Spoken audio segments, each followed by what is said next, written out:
Now it's got the colors, and there it is, going AWOL. Gene Fanning, who's been with us before, out of Derry, Pennsylvania. It's an M715 military Jeep used during the Vietnam conflict. But Gene Fanning has done a tremendous amount of work on it.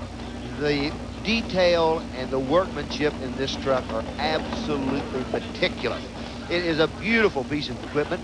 It runs extremely well. It has a big block Chevrolet in it, another one of the large rat motors.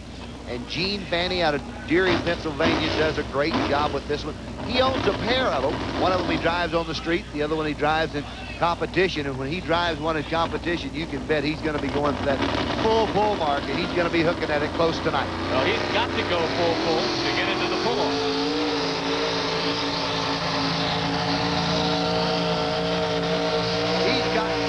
Problems, I believe, Bob.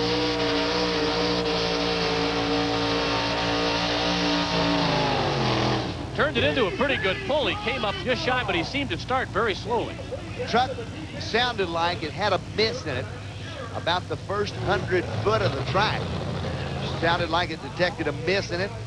Could have been flooding out, could have been getting a little bit too much fuel in it. The motor seemed to clear out, run better. He made an excellent pull out of it. I thought he was in trouble about the 125 foot mark. I thought the motor was in a lot of problems, but he came back around, the motor cleaned out, and did a real great job. Really put a good, successful pull together.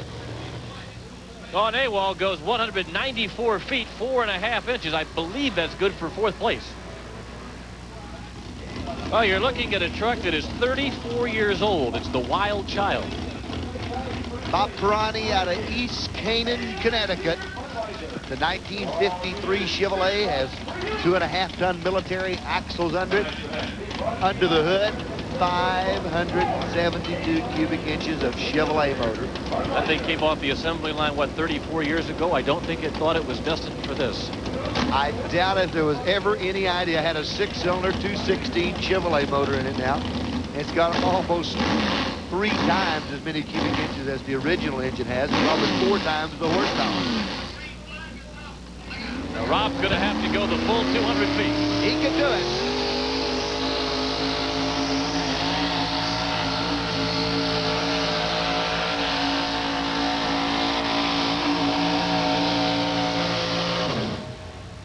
Just quit on him at the last second.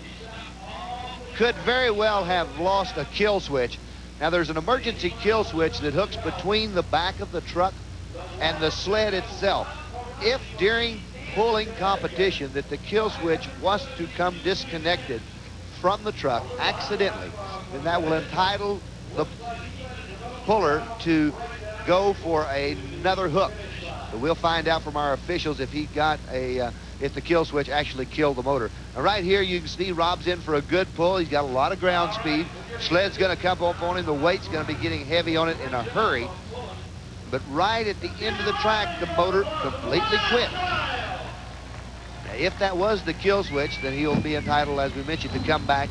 And if he's some other reason, electrical problem, then that's going to be the end of it. We'll get a measurement right there. But you can see the truck just stop immediately. Electrical power quit on it.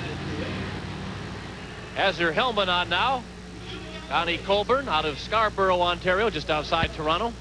This young lady is a Canadian national champion, a beautiful young lady and a very talented truck puller. She drives a GMC, General Motors of Canada. It's a 562 cubic inch Chevrolet motor. Of course, we've got one lady that is tied for the lead. Here is a young lady. Connie can definitely triple it up, make it a 3-way tie and a 3-way pull-off a little bit later on. Got her hands in the air, letting the people know that's hooking the truck up that everything's in a neutral position. That's just a good sportsman-like attitude from this beautiful young lady from Canada. I'll tell you what, Bob, she's not only a very pretty puller, she is a tremendous driver. Her father builds a great truck. He built the truck, keeps it on the road, and does a great job, but the young lady takes over the driving chores. There's the green light on the sled, the green flag. She needs that full pull mark. Let's see if this General Motors of Canada can put one out the gate. Here comes the Canadian Warrior.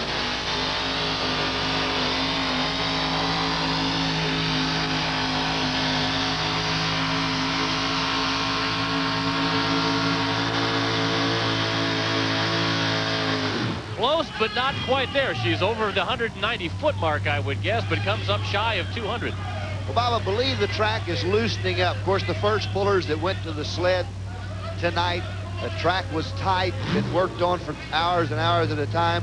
More pullers that go down the track, the looser the track gets. Of course, they pack it back each and every time, but they're just going to loosen up as it goes along. The Canadian Warrior gets a good start, and the motor sounds great. The truck is running excellent, and Connie's doing a great job of driving, but I don't think the track's there. The track's going away. The compaction is loosening up on the track, and I tell you what, the young lady did a great job. It just wasn't in the cards to put it out tonight. Sort of a luck of the draw as far as where you go. It truly is on a track like this, because the track's loosening up. It's getting looser. We've had some people early go full pulls, and we may have some more, but they're going to have to really study the track and read it and get all the power they can to the ground. Motor Rock 1 Monster Madness. Now take home all the earth-shaking, ground-pounding action of United States Hot Rod Circuit of Stars, including the King of the Beats, Bigfoot in action to the hottest stereo soundtrack. Only $14.95 plus $3 shipping and handling. To charge your copy to Visa or MasterCharge, call 1-800-423-0471 or send your money order to Monster Madness, 3650 Annapolis Lane, Plymouth, Minnesota. Take home the best of motorsports. Motor Rock 1 Monster Madness. Get yours now.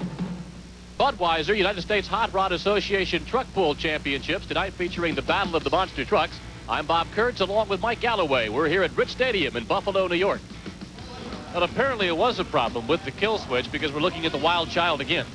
Kill switch came loose from the back of the truck, and it just to show that the kill switch is in good working order. If for some reason the chain should have broke or either one of the drawbars should have broken, well, the truck would get away from the sled, and immediately it will shut it down. Now there's the red light, lets you know that everything is in a stop position. It goes to green, everything's in go, all the gears are ready, the brakes are ready. Here we go, here it comes. Wild Child!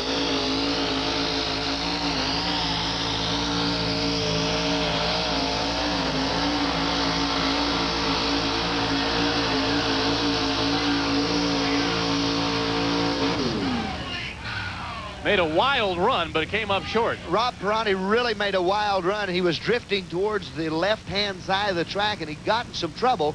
When he tried to bring it back around, he was in a rut. The truck wouldn't come around just like it did. It ricocheted around a little bit. Rob Pavarotti did a great job of driving the truck out and doing a super pull on that one. All the cards against him, but a great job for Wild Child. Is it tough to do these back-to-back? It really is. You build a lot more heat in the motor, and the motor doesn't want to work exactly like it should. Here's Rob. He's got his head out the window. He's keeping an eye on those ruts. He's trying to stay out of them. Right there, the tires are jerking hard. It's working on his hands. He's trying to hold it between the lines. And then right in there, the truck goes hard to the left. He's in that rut. It brings him back real hard. You know, that's just taking momentum off the pull. Anytime they're going all over the track like that, that's cutting inches off the full pull mark.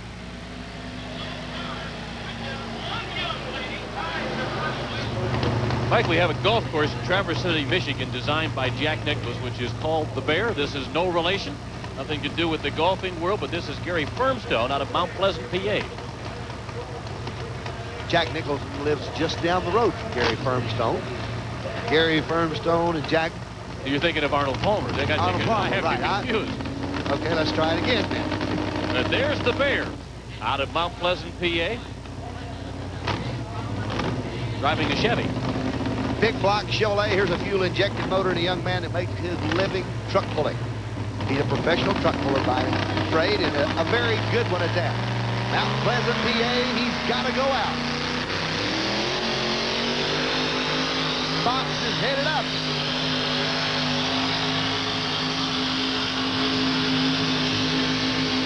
He can do it. Looks like he did it. You talk about the first 50 feet. He got off to an excellent start. He left with the sled immediately. He didn't try to roll the sled. He immediately was wide open on the motor. The truck hooked up, got a good bite. Here's a man that got a full pull, and he deserved every inch of it.